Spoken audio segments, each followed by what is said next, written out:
aquel valor que ustedes estudiaron en primer año, de lo que era la axiología jurídica cuando yo estudié, que es la justicia. Porque si hay algo que se identifica con la justicia, precisamente es el denominado recurso de revisión. Que más que un recurso, vamos a ver a continuación, yo diría, como bien lo señala el profesor Maturana Miquel, es una acción declarativa. Porque lo que busca es que con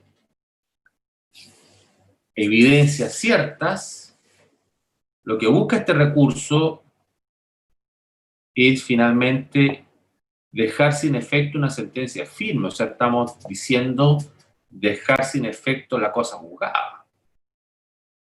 Ustedes me comprenderán de que no es menor, porque en el fondo es como si yo en materia civil dejara sin efecto la prescripción, ¿no?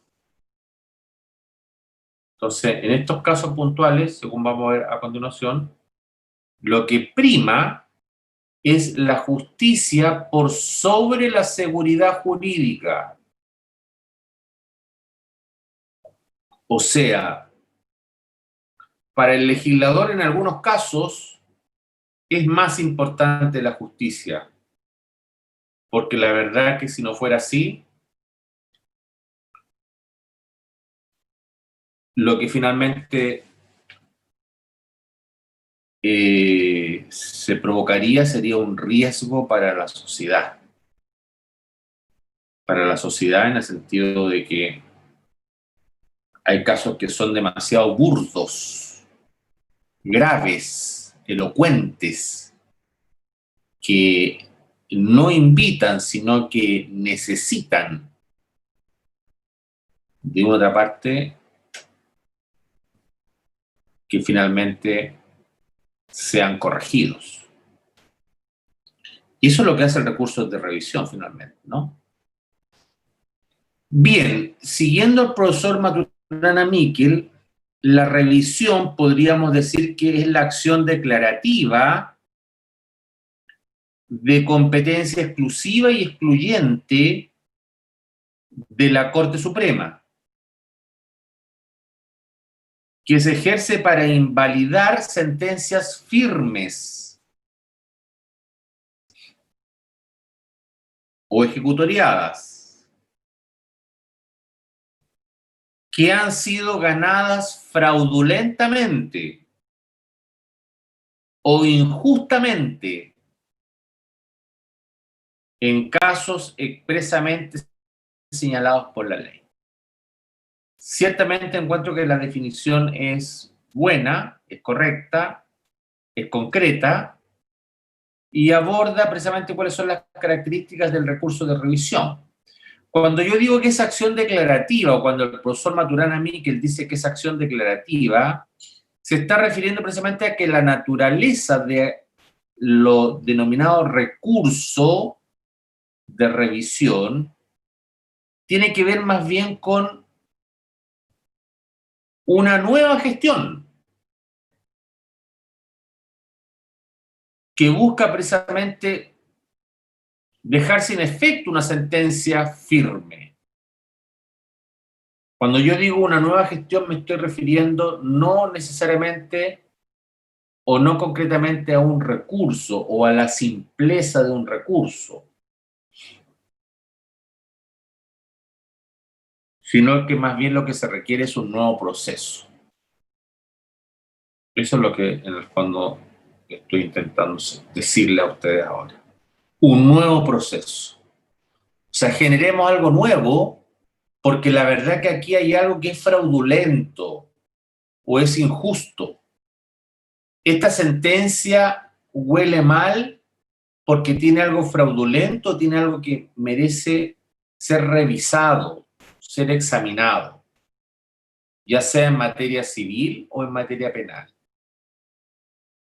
Y el único tribunal que puede hacer aquello, por eso dice de manera exclusiva y excluyente de competencia de la Corte Suprema. No existe otro tribunal que pueda conocer de este recurso, que es extraordinario, ¿no verdad? al extremo que inclusive no lo calificamos como recurso, sino como una acción declarativa. Y por otro lado, en cuanto a lo que persigue este recurso, está claro que lo que persigue también igual ocurrencia o igual cosa pasaba con los otros recursos vistos anteriormente. Lo que persigue preferentemente es la invalidación de fallos, de sentencias definitivas firmes en este caso. O sea, no estamos hablando de cosas menores, sino estamos hablando de cosas que son trascendentes. Cuando vimos el principio de trascendencia a propósito de la nulidad procesal, ¿qué mejor ejemplo que el recurso de revisión?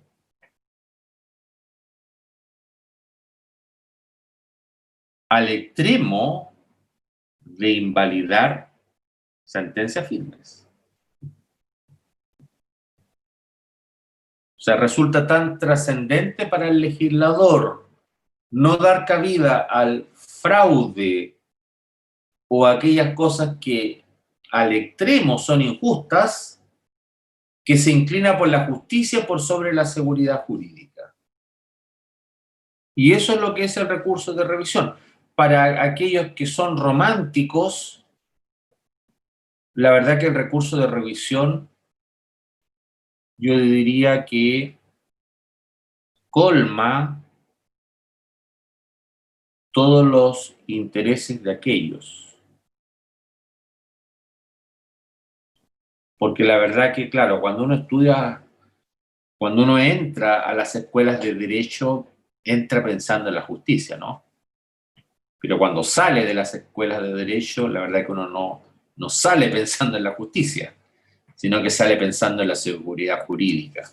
Pues bien, este recurso de revisión o esta acción declarativa de revisión, como ustedes quieren llamarla, lo que hace es decir, no, acá no importa tanto la seguridad jurídica, sino que también no importa la justicia, que es lo que finalmente, muy noble por lo demás, ¿no? Porque aterriza un poco lo que es la parte valórica. ¿Ah? Valóricamente hablando me refiero a lo ideal, porque la seguridad jurídica también es un valor, ¿no verdad? Bien, ¿qué características podemos dar en relación a este recurso? Como ya lo decía, es una acción declarativa más que un recurso extraordinario. ¿Y por qué se entiende que es una acción declarativa? Porque finalmente lo que hace es crear un nuevo proceso. Lo que se crea es un nuevo proceso que va a ser de conocimiento exclusivo y excluyente de la Corte Suprema. Y para este nuevo proceso tendría que acompañar antecedentes, tendría que acompañar evidencias. Entonces hoy día creo yo que se ha interpretado bien en el sentido de que más que un recurso extraordinario vendría siendo una verdadera acción declarativa. Por ejemplo, los recursos de protección y de amparo también son acciones, con la diferencia que no son declarativas, son conservativas, ¿no? Pero son acciones. O sea, lo que les quiero decir es que nuestro legislador, procesalmente hablando, ya en otros casos,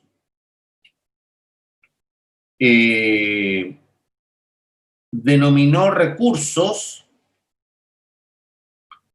a situaciones que jurídicamente hablando no son propiamente tal recurso, sino que son acciones más bien, ¿no? Y este entonces vendría siendo un caso bien sui generis, porque no tiene que ver con las facultades conservativas de los tribunales de justicia, sino que tienen que ver con las facultades jurisdiccionales, ya que es otra característica, emana de las facultades jurisdiccionales de los tribunales de justicia. Una tercera característica, se interpone directamente esta acción ante la Corte Suprema, quien conocerá de manera exclusiva y excluyente.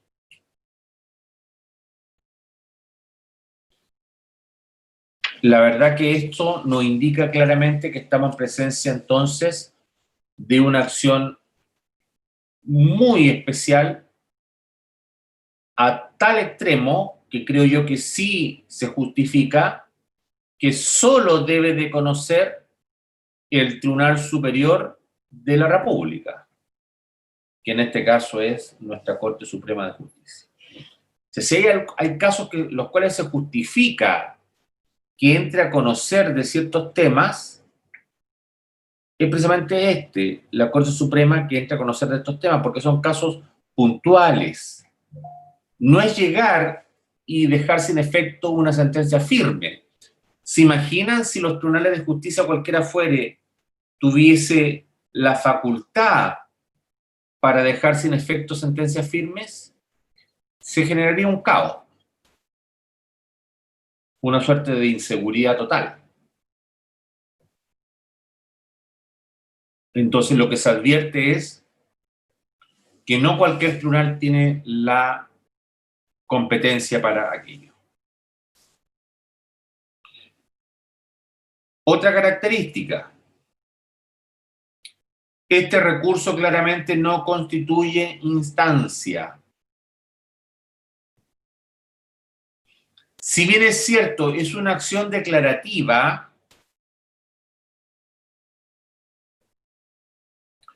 no constituye instancia porque no estamos en presencia de una apelación. Entonces, más allá que probablemente la Corte Suprema entre a conocer de situaciones fácticas, lo será no porque sea instancia, necesariamente. O más concretamente, no lo será porque está conociendo en segunda instancia. Porque siendo muy ya técnicos en la materia, lo que ocurre finalmente es que la Corte Suprema va a conocer en única instancia. Esa es la verdad. Del punto de vista del recurso, no constituye instancia. Del punto de vista de la acción, podríamos decir que conoce en única instancia. O sea, conocido que fuere la Corte Suprema y fallado por la Corte Suprema, ahí sí que ya no hay más recurso alguno en relación con la revisión.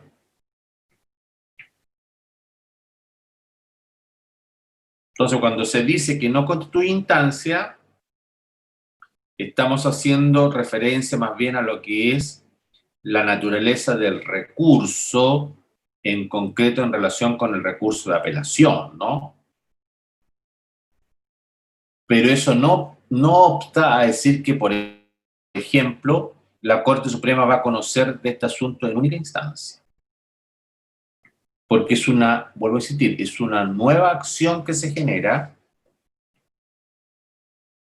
y, por cierto, sí la Corte Suprema probablemente en la mayoría de los casos tendrá que extenderse, en algunos casos no, y no tan solo ver la parte jurídica, sino también la parte fáctica de aquello. Ya les dije ya que conocía en virtud de las facultades jurisdiccionales la Corte Suprema este recurso.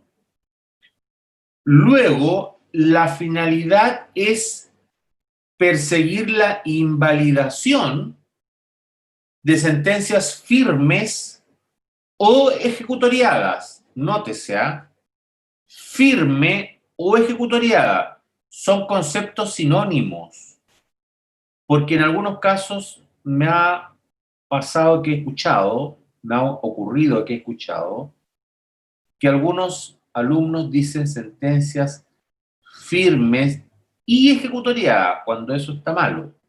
Porque no es que sea copulativo, sino que son más bien conceptos sinónimos. Entonces, cuando uno dice blanco y blanco está siendo reiterativo. Entonces, para no ser reiterativo hay que utilizar el léxico de manera correcta. Y en este caso tenemos que decir que las sentencias son firmes o ejecutoriadas. ¿Ya? Y lo que persigue el recurso, según ya les dije, es la invalidación del fallo recurrido. Esa es la regla general. Excepcionalmente, por cierto, siempre se podrá dictar sentencia de reemplazo cuando sea necesario y por aplicación del principio de economía procesal. Pero el fundamento primario de este recurso, de esta acción declarativa, es la acción de nulidad o es la nulidad. Y finalmente, cuestión también muy importante, es señalar que procede solamente respecto de aquellas causales específicas señaladas por la ley. Y a eso me voy a abocar a continuación para que veamos tanto en materia civil como en materia penal cuáles son las causales específicas. Yo no sé si alguno de ustedes tendrá el código a mano, le voy a pedir que por favor me ayude rápidamente, porque tampoco es la idea aburrirlos, pero para que se den cuenta cuáles son las causales, porque son las causales las que de una u otra forma son indicativas, como para darnos cuenta que estamos en situaciones verdaderamente que son extraordinarias. ¿Qué me puede leer el artículo 810 del Código de Procedimiento Civil, por favor?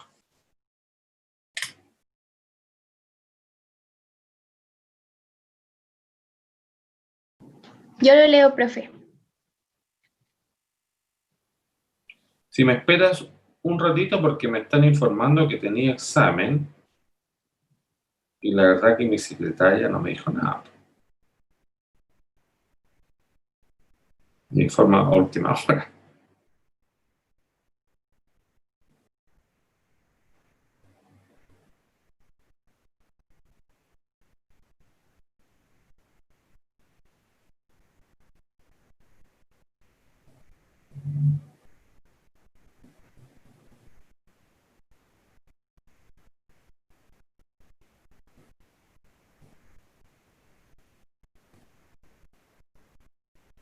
Y es parcial.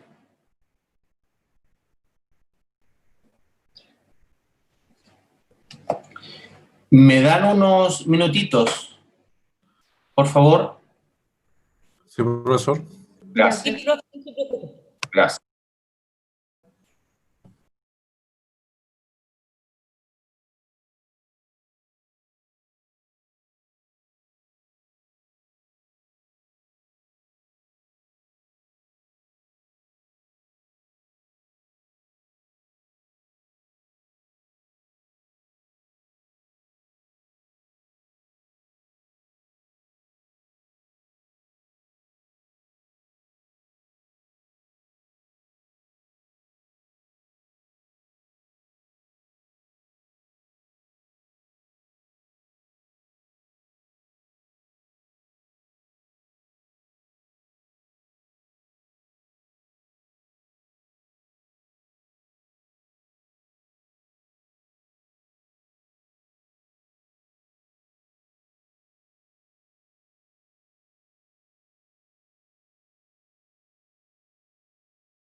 Ya. Mis disculpas, ¿sabes? Que me tocó justo un examen parcial que me lo informan a última hora, y la verdad es que voy a poder hacer clase hasta las 5:30, ¿ya? Pero yo creo que alcanzamos. ¿Quién me lee, por favor, el artículo 810? Yo lo leo, profe, ahora sí. Gracias. Ya. Artículo 810. La Corte Suprema de Justicia podrá rever una sentencia firme en los casos siguientes. Primero, si se ha fundado en documentos declarados falsos por sentencia ejecutoria, dictada con posterioridad a la sentencia que se trata de rever. 2. Si pronunciada en virtud de pruebas de testigos, han sido estos condenados por falso testimonio, dado especialmente en las declaraciones que sirvieron de único fundamento a la sentencia. Tercero, si la sentencia firme se ha ganado injustamente en virtud de cohecho, violencia u otra maquinación fraudulenta cuya existencia haya sido declarada por sentencia de término. Y cuarto, si se ha pronunciado contra otra pasada en autoridad de cosa juzgada y que no se alegó en el juicio en que la sentencia firme recayó. El recurso de revisión no procede respecto de las sentencias pronunciadas por la Corte Suprema, conociendo en los recursos de casación o de revisión. Perfecto. O sea, si ustedes se fijan, las causales en materia civil, las tres primeras se están refiriendo en concreto a cosas que dicen relación con hechos fraudulentos. El numeral 1 se refiere a documentos declarados falsos.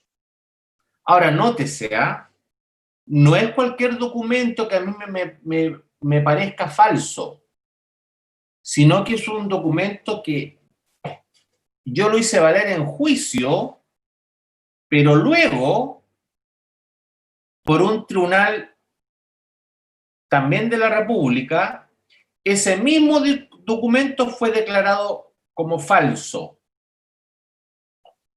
Y ese es el antecedente que me permite a mí poder actuar, en este caso, de revisión. Ahora ustedes me preguntarán, pero ¿cómo, profesor, yo voy a obtener ese documento en tan corto tiempo? Porque en materia civil ocurre, digo yo ocurre lamentablemente porque es así, el artículo 811 señala que el plazo para interponer el recurso será de 1 año, no más que eso. Entonces, en la práctica, ¿qué sucede? Yo necesito, como estamos claros que en el plazo de 1 año no voy a tener esa sentencia que me acredite que ese documento fue declarado falso, para no perder el plazo del recurso de la acción de revisión, a lo menos tengo que haber presentado en un nuevo juicio una petición de declaración de falsedad de dicho documento.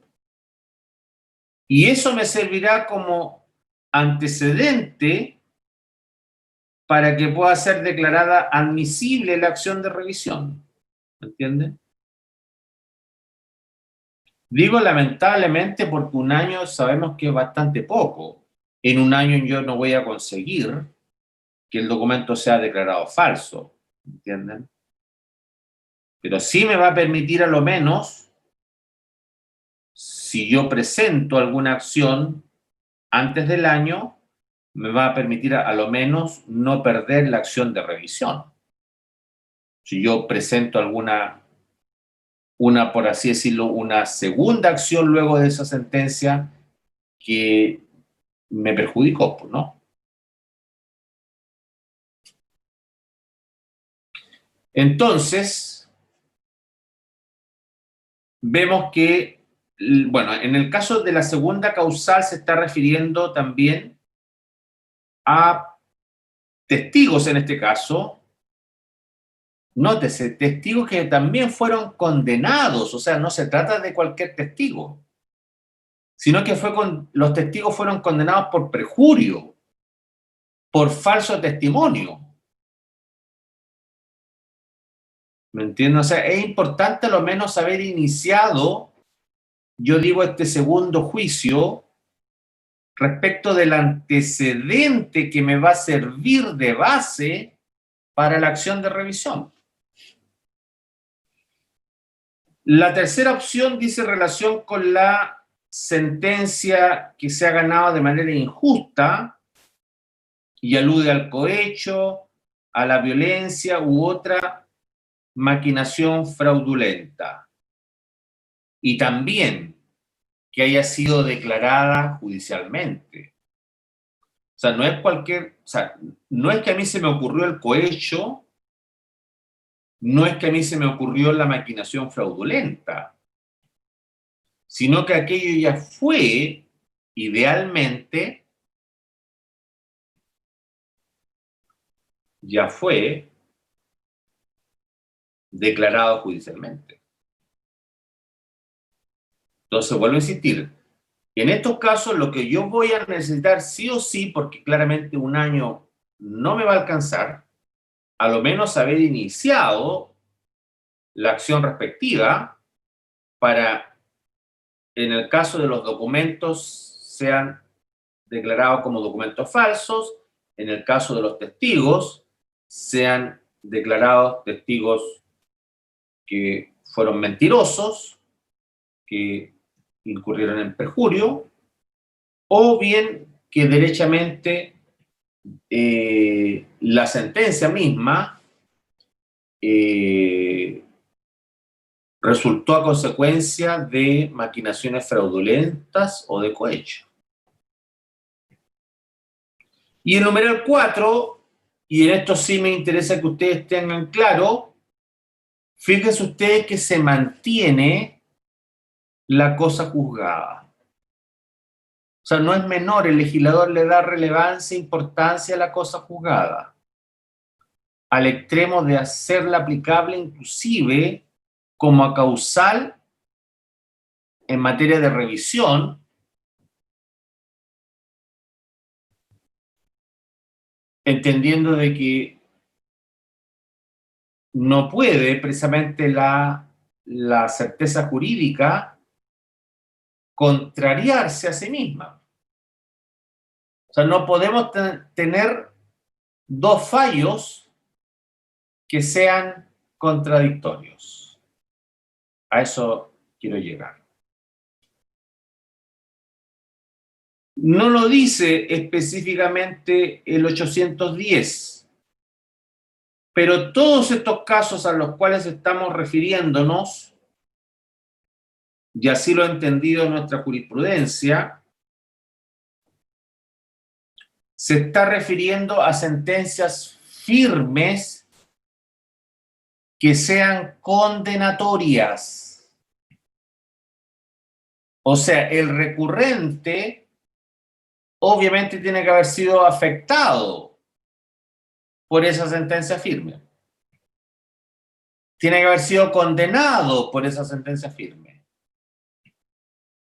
Entonces, condenatoria respecto al haberse usado de manera indebida documentos, condenatoria en cuanto a haberse usado de manera indebida prueba testimonial, respecto a haberse usado de manera indebida, en este caso el cohecho, la violencia u otra maquinación fraudulenta. Y también, por cierto, la cosa juzgada.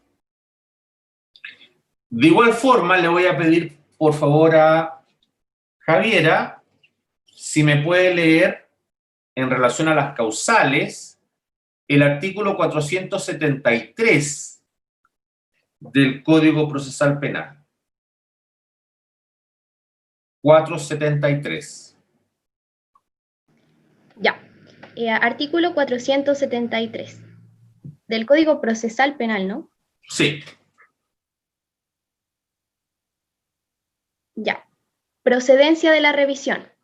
La Corte Suprema podrá rever extraordinariamente las sentencias firmas en que se hubiere condenado a alguien por un crimen o simple delito, para anularlas en los siguientes casos. A. Cuando en virtud de sentencias contradictorias estuvieran sufriendo condena dos o más personas por un mismo delito que no hubiere podido ser cometido más que por una sola. B. cuando alguno estuviere sufriendo condena como autor, cómplice o encubridor del homicidio de una persona cuya existencia se comprobare después de la condena. C, cuando alguno estuviere sufriendo condena en virtud de sentencia fundada en un documento o en el testimonio de una o más personas, siempre que dicho documento o dicho testimonio hubiere sido declarado falso por sentencia firme en causa criminal. D, cuando con posterioridad a la sentencia condenatoria ocurriere o se descubriere algún hecho o apareciere algún documento desconocido durante el proceso que fuere de tal naturaleza que bastare para establecer la inocencia del condenado. Y E, cuando la sentencia condenatoria hubiere sido pronunciada a consecuencia de prevaricación o cohecho del juez que la hubiere dictado o de uno o más de los jueces que hubieran concurrido a su dictación, cuya existencia hubiere sido declarada por sentencia judicial firme. Perfecto. Si ustedes se fijan de la lectura de las causales del 473, nótese, o sea, ¿por qué hice leer las causales? Porque son de derecho estricto. No son enunciativas, sino son taxativas.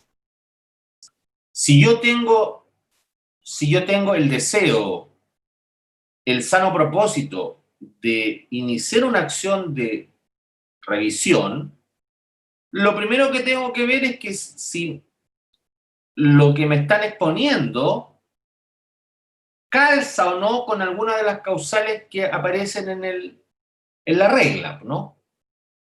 Ya vimos las causales del 810 a propósito del proceso civil.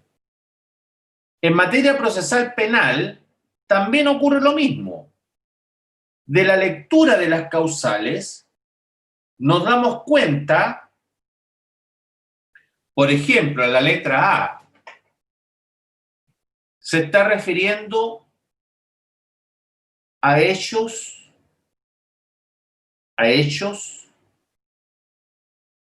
que francamente limitan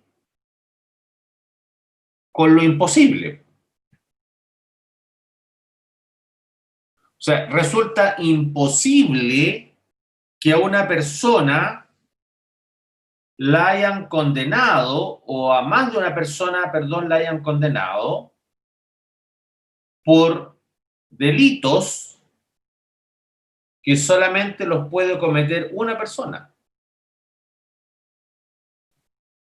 La verdad que mi especialidad no es el derecho penal. Pero, por ejemplo, si una persona la condenaron por bigamia,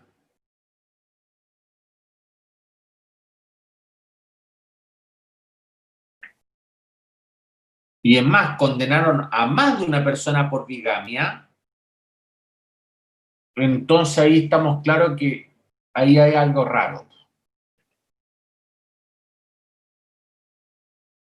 Porque solamente podemos tener un bígamo, no dos bígamos. Y cuando digo, o sea, a lo más dos bígamos, pero no tres ni cuatro. Dos bígamos porque en el fondo, claro, el matrimonio es entre dos, ¿no? Pero no podrían haber tres personas. El ejemplo probablemente es un ejemplo bastante burdo el que estoy dando, pero para que entiendan que también la causal es media extraña y media específica, o sea, por no decir que es bastante limitada, ¿no? Porque son pocos los delitos que pueden ser cometidos solamente por una persona, salvo que sea un delito puntual y en donde el tipo esté definido para un caso concreto.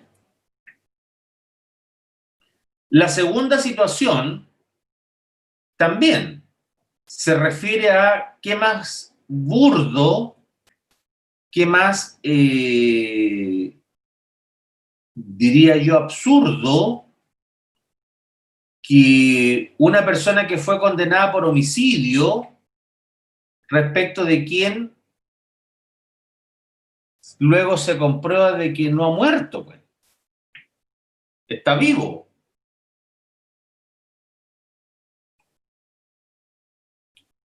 Y ahí entonces nos damos cuenta nuevamente que la acción de revisión se justifica solamente en aquellos casos que son extremos, ¿no?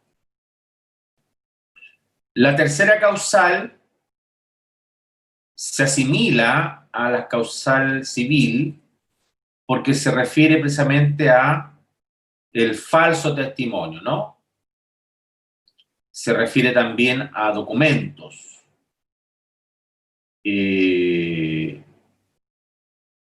Y indica que este falso testimonio, este documento, ya fue declarado falso por una sentencia posterior, o sea, necesito esa sentencia posterior. ¿Cuál es la gran diferencia entre la acción de revisión en materia civil y en materia penal? La gran diferencia es que en materia penal no tiene plazo. No existe plazo para deducir la acción de revisión. O sea, yo perfectamente ya acá quedo más liberado y puedo iniciar la acción que necesito en forma previa para obtener ese antecedente, como sería el caso de la causal de la letra C. Obtengo ese antecedente y luego que tenga ese antecedente me voy a la acción de revisión, porque la verdad que es el antecedente la principal evidencia que me va a dar, entre otras cosas, el motivo de la acción. Si no tengo el antecedente, la verdad que la acción no va a prosperar.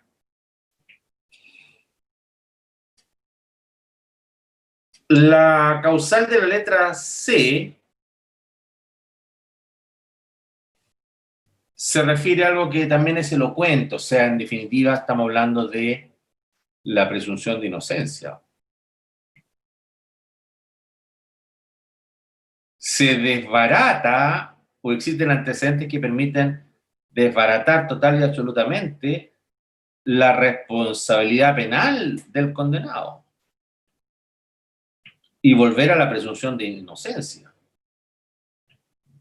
Y entonces, como volvemos a la presunción de inocencia, corresponde finalmente de que la acción de revisión regularice la situación, esta situación que aparece como injusta, y en definitiva, por mucha seguridad jurídica que exista, tiene que primar la justicia. ¿Ya? Pero vuelvo a insistir, son situaciones límites. ¿Me entienden? Estamos hablando a hechos, documentos desconocidos durante el juicio, de tal naturaleza que con ese solo hecho o con ese solo documento apareciera de manifiesto la inocencia del condenado. Yo diría que son situaciones extremas, difíciles de poder ejemplificar a veces. Y finalmente la causal última se refiere nuevamente a lo que es la prevaricación, al cohecho, o sea, situaciones fraudulentas, ¿ya? Volvemos sobre lo mismo, la acción de revisión se fundamenta sobre circunstancias que son, yo diría que rayan o están en el límite de lo permitido. Más bien por el contrario, transgredieron lo permitido y son tan elocuentes en lo pernicioso que resulta ser considerar esos efectos, que es mejor retrotraer todo lo que se ha hecho, volver atrás, rever, ¿no es verdad?, invalidar y tener que, en este caso, regularizar y dejar sin efecto esa sentencia que se encontraba firme, que no es menor, ¿ya? Esa sentencia inicialmente se encontraba firme. Volviendo un poco ya sobre la materia en sí, en este caso sobre la tramitación, podemos decir entonces que para ambos casos los antecedentes resultan relevantes para inclusive la admisibilidad de la acción de revisión. Porque si no tengo esos antecedentes, probablemente la acción de revisión me la van a declarar inadmisible. O sea, en este caso estamos hablando de un requisito también que es de admisibilidad. Porque yo no puedo llegar a iniciar una acción de revisión si no tengo los antecedentes que me permiten configurar la causal. Por eso es que soy reiterativo cuando digo antecedentes, porque los antecedentes se relacionan directamente con la causal, tanto en materia civil como en materia penal.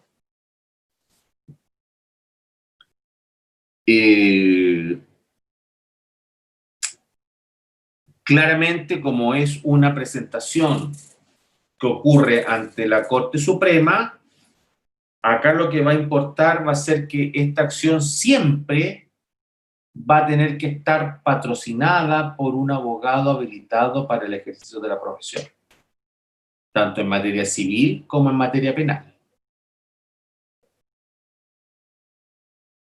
En cuanto también a lo que es la tramitación en sí, importa señalar que en materia civil, declarado que fuera admisible el recurso, se le va a solicitar informe al fiscal judicial, porque se entiende que es una cuestión de orden público, no es llegar y rever una sentencia firme. Entonces tendrá que, en este caso, el fiscal judicial que invalidar el fallo.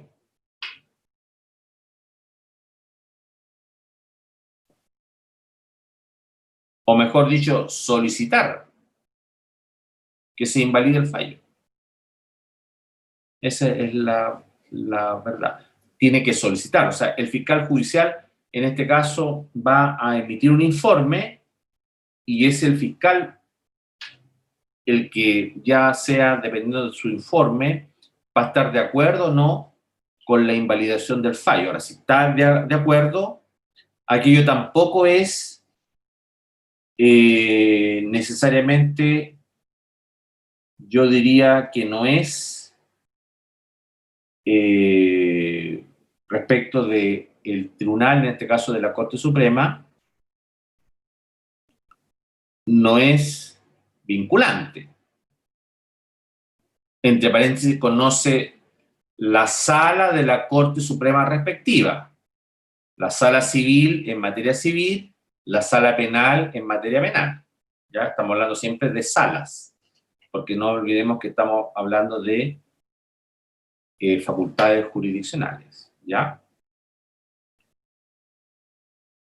En materia penal no va a actuar el fiscal judicial, sino que en este caso, por ejemplo, si recurre de revisión el imputado,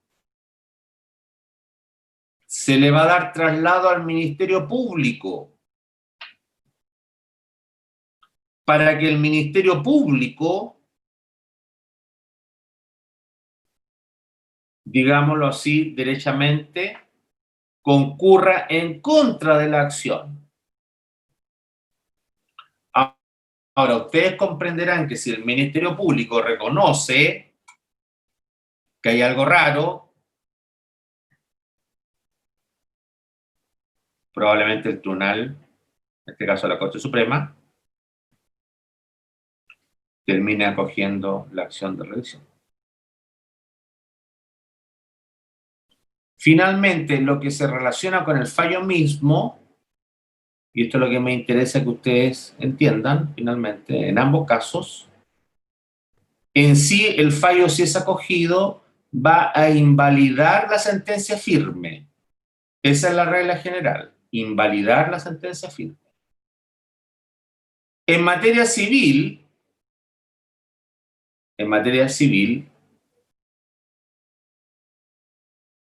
por lo general, junto con invalidar la sentencia firme, va a ordenar retrotraer la causa al estado en que se encontraba hasta antes de el mal uso de estos medios de prueba. O si hay cosas juzgadas derechamente bastará la sentencia invalidatoria, porque hay cosas jugadas, hasta ahí queda todo.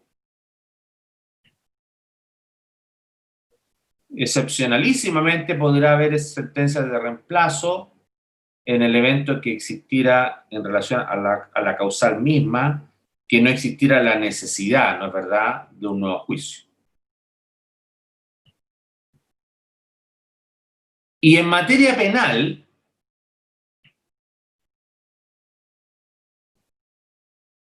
a consecuencia de texto expreso, también la regla general será invalidar el fallo y, claro, solamente será plausible una sentencia de reemplazo si de los hechos emanara de manifiesto la inocencia del imputado, como sería en este caso la causal de la letra C.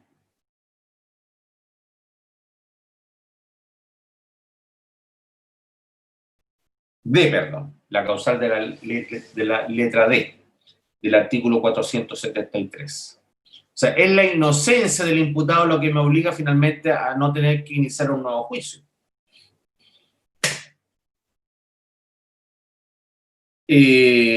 Todo lo que se haya obrado en la acción de revisión, tanto en materia civil como en materia penal, me va a servir de necesario antecedente. O sea, en el fondo lo que se genera es una verdadera cosa juzgada, porque todo lo que sobró y que me sirve a mí, o me va a servir si gané el recurso, si gané la acción, yo lo voy a poder utilizar en el nuevo proceso que se genere, si hay un nuevo proceso. No es que tenga que probar nuevamente, ¿me entienden? Y esto es por aplicación de la acción de economía procesal, o del principio de economía procesal.